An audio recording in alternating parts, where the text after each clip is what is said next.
and welcome to the 9th episode of Wake Up Wednesdays. Let's dig into this week's questions. How are schools open and or planning to reopen so soon?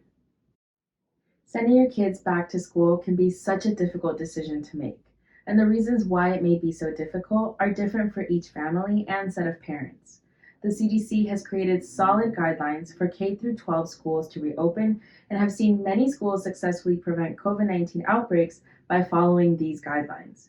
Consistent use of prevention strategies, including universal and correct use of masks and physical distancing, allow for in-person learning to become a viable option for our communities. All schools should implement and use several layers of prevention and should prioritize universal and correct use of masks and physical distancing. Testing to identify people with COVID-19, as well as making sure that all teachers and staff are fully vaccinated, provides additional layers of COVID-19 protection in schools. When all of these things are combined, sending our children back to school becomes a safe option. What is herd immunity and when will it happen for COVID-19?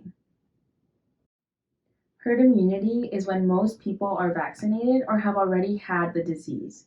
It's mainly a big deal because it protects those who cannot or have not yet been vaccinated. Herd immunity makes it hard for a disease to spread from one body to another. The number of people who need to have protection in order to reach a level of herd immunity varies by each different kind of disease. Scientists are still learning how many people have to be vaccinated against COVID-19 before most people can be considered protected. Now that I am vaccinated, am I free to gather with others? This is a bit of a loaded question because there are many parts to the answer. If you are fully vaccinated, according to the CDC, you can gather in small groups with others who are also fully vaccinated without wearing a mask. Fully vaccinated means that it has been 2 weeks since your second dose of Moderna or Pfizer, or 2 weeks from your single dose of the Johnson & Johnson vaccine. If you are fully vaccinated, you may interact with unvaccinated, non-high-risk individuals from one other household without wearing a mask. If you have been fully vaccinated, you still need to wear a mask and maintain social distancing in public when gathering with unvaccinated people from more than one household and when visiting people who are at increased risk of severe COVID-19, or if they live with someone who is high risk. Please don't forget that Black and Brown folks are getting COVID, becoming hospitalized due to COVID, and dying from COVID-19 at a rate that is significantly higher than that of white folks. We need to take care of ourselves.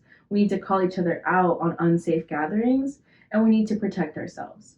Together, we can slow the spread of COVID-19, slow the increase of variants, and get back to normal sooner. So let's not rush it.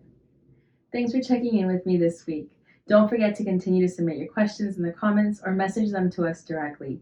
And make sure to follow us on Instagram, Facebook, and Twitter at BlackAids. Take care.